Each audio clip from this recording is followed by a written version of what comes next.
नमस्कार, मैं हूं आपके साथ खुशबू सिंह। स्वागत है आपका युग चरण में। चलिए शुरुआत करते हैं बुलेटिन की। अमेरिका के सिएटल शहर में एक भारतीय छात्रा जानवी कमुडला की पुलिस पेट्रोल कार से टक्कर लगने पर मौत हो गई। इसके बाद एक्सीडेंट की जांच के लिए पुलिस अफसर ने उसकी मौत का मजाक उड़ाया। इस मामले की अभी जांच चल रही है। मीडिया रिपोर्ट के अनुसार घटना की जांच के लिए आए पुलिस ऑफिसर की कार का एक वीडियो और ऑडियो काफी वायरल हो रहा है। इसमें वो कह रहा कि भारतीय छात्रा की जिंदगी की लिमिटेड वैल्यू थी, एक चेक लिखने से काम बन जाएगा। सैन फ्रांसिस्को में भारतीय कॉन्सुलेट ने इस घटना की निंदा करते हुए तुरंत जांच और कार्यवाही की मांग की है। पुलिस ऑफिसर जब छात्रा की मौत का मजाक उड़ा रहा था तो उसका बॉडी कैम यानी उसके शरीर पर लगा कैमरा ऑन था। इसमें सारी बातें रिकॉर्ड हो गई। वो अपनी कार में बैठकर ये कहता सुनाई दे रहा था कि लड़की एक्सीडेंट के बाद 40 फीट तक नहीं उछली थी, पर वो मर चुकी है। इसके बाद पुलिस वाला ठहाके लगाकर हंसता है और फिर कहता है कि वो एक रेगुलर इंसान थी, $11,000 का चेक लिखने से काम बन जाएगा। पुलिस ऑफिसर फिर हंसते हुए कहता है कि वो सिर्फ 26 साल की थी, उसकी लिमिटेड वैल्यू थी। जानवी की मौत जनवरी के महीने में हुई थी।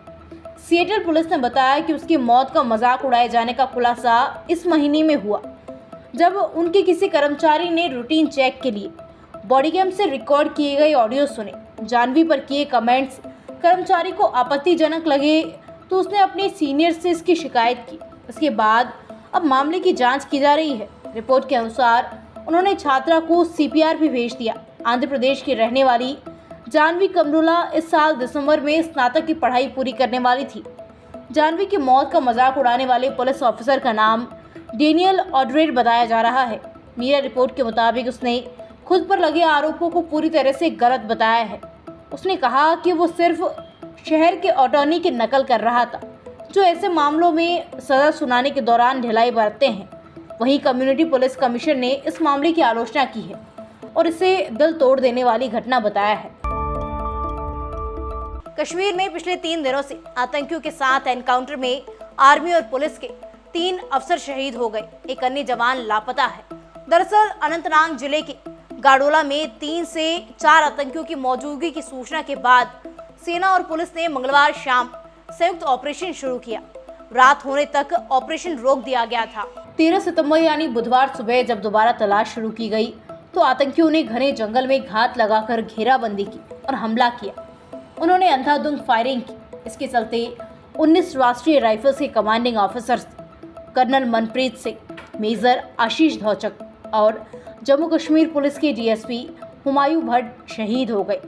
मनप्रीत मोहाली की और मेजर आशीष पानीपत और भट्ट कश्मीर के बडगाम के रहने वाले थे।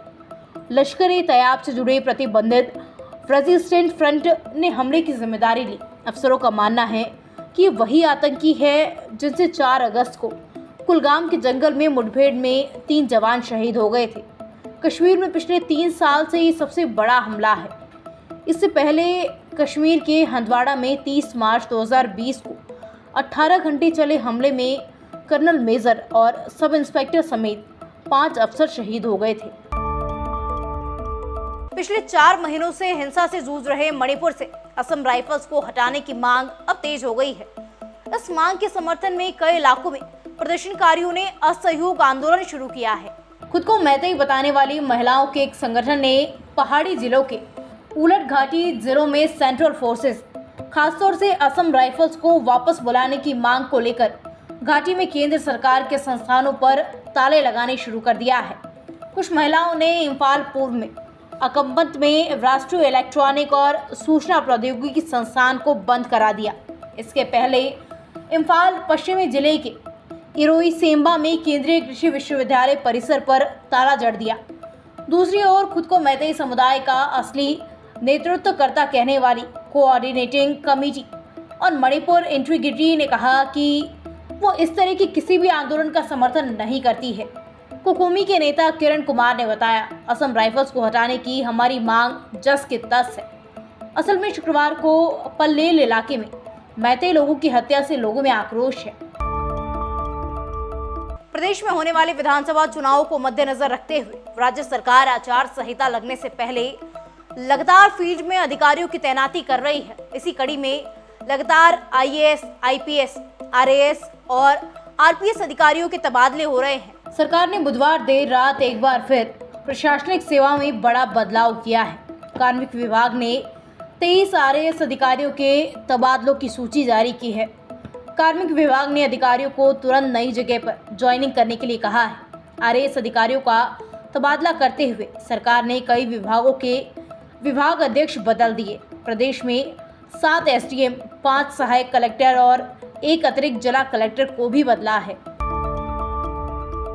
राजस्थान में विधानसभा चुनाव से पहले वोटर्स को लुभाने के लिए राजनेता क्रिकेट का सहारा ले रहे हैं। जयपुर में भारतीय जनता पार्टी के बाद अब कांग्रेस भी इसी तर्ज पर क्रिकेट लीग का आयोजन कर रही है। इसी कड़ी में हवा महल विधानसभा के विधायक और राजस्थान सरकार के मंत्री महेश जोशी के जन्मदिन के मौके पर राजीव गांधी क्रिकेट क्लब द्वारा हवा महल विधानसभा प्रीमियम लीग की शुरुआत की जा रही है।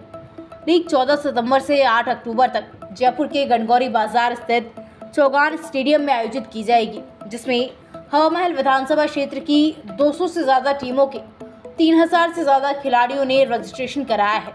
आज लीग की शुरुआती मैच के दौरान फेमस पंजाबी सिंगर परमीश वर्मा और कॉमेडियन विकल्प मेहता के साथ बॉलीवुड कलाकार चौगान स्टेडियम में परफॉर्म करेंगे।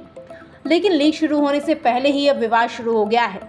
दरअसल हवा महल विधानसभा प्रीमियम लीग के आयोजक के अनुसार लीग के शुरुआती मैच से पहले चौगान स्टेडियम में बॉलीवुड कलाकार परफॉर्म करेंगे, जबकि साल 2013 के सुप्रीम कोर्ट के आदेश के अनुसार स्पोर्ट्स स्टेडियम में खेल गतिविधियों के अलावा किसी भी तरह के सांस्कृतिक कार्यक्रमों का आयोजन नहीं किया जा सकता है।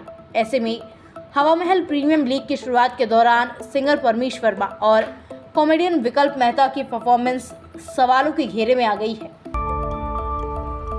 ऐसी तमाम खबरों को देखने के लिए सब्सक्राइब कीजिए हमारे चैनल को और यूं ही बने रहिए युग चरण के साथ।